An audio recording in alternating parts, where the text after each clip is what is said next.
এই 24শে আন্দোলনে 24শে জুলাই এটা নিয়ে আমরা যারা বিভিন্ন জায়গায় বর্তমানে চলছে এই 24কে বিক্রি করে আন্দোলন করছি, বিভিন্ন ভাবে বিভিন্ন উপায়ে কথা বলছি, আমাদের মাননীয় প্রধানমন্ত্রীকে ছোট করছি, এটা কোন কথা ভাই? যে মা 24শে আন্দোলনের রাজপথে দেখেছি, রাজপথে কিন্তু আমরাও ছিলাম। হয়তো ভাগ্যক্রমে আমাদের গুলি লাগেনি, আমরা মৃত্যুবরণ করিনি বা আমরা আহত হইনি, কিন্তু আমরা রাজপথে দেখেছি একটি মা যখন এক মুঠো চিনি গুলিয়ে পানিতে, ঠান্ডা পানি যোদ্ধাদের খাইয়েছে, সে কি মুক্তিযোদ্ধা না?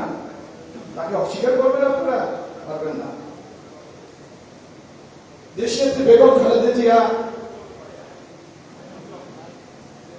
জেল খেটেছে দীর্ঘ সময়। তিনি কি কখনো বলেছেন আপনাদের তিনি যে ছোট্ট একটি ঘরে তাকে ছেঁচা কি দুরবস্থায় রাখা হয়েছিল, কখনো বলেছে?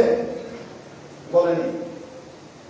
জনাব তারেক রহমান আজকের প্রধানমন্ত্রী, উনি কি কখনো বলেছে ওনাকে কিভাবে রাতের অন্ধকারে জেল থেকে বের করে নিয়ে যে তাকে নির্যাতন করা হয়েছে?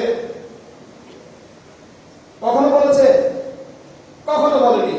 তাহলে বর্তমানে যারা এই যে জুলাই যোদ্ধা দাবিদার, তারা বিভিন্ন জায়গায় অরাজকতা করছে, এটা কিন্তু সঠিক না, এটা কিন্তু ঠিক না, এটা করা উচিত না। আপনারা কিন্তু একদিন এই দেশের মানুষের দ্বারাই প্রত্যাখ্যিত হবেন।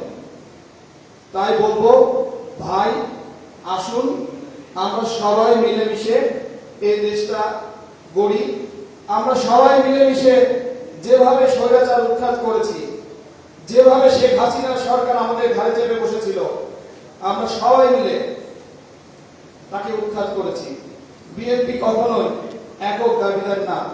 জনাব তারেক রহমান আজকের প্রধানমন্ত্রী, উনি কখনো বলেনি যে আমি একক দাবিদার, কিন্তু আপনারা অরাজকতা করছেন। আপনারা আস্থা করে নিক্ষেপ হবেন একদিন, যদি এভাবে চলতে থাকে। আমি ফটো জার্নালিস্ট শিশুকে ধন্যবাদ জানাবো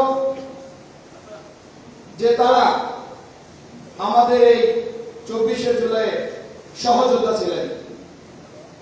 অনেক সময় আমরা সংবাদ পরিবেশন করতে যে বিভিন্ন জায়গায় আটকা পড়েছি, আমাদেরকে তাদের মোটরসাইকেলের পিছনে করে উদ্ধার করা হয়েছে, সে কথাটি ভুলবো না। আমি নিজেও আটকা পড়েছিলাম একদিন বিএনপি কার্যালয়ে।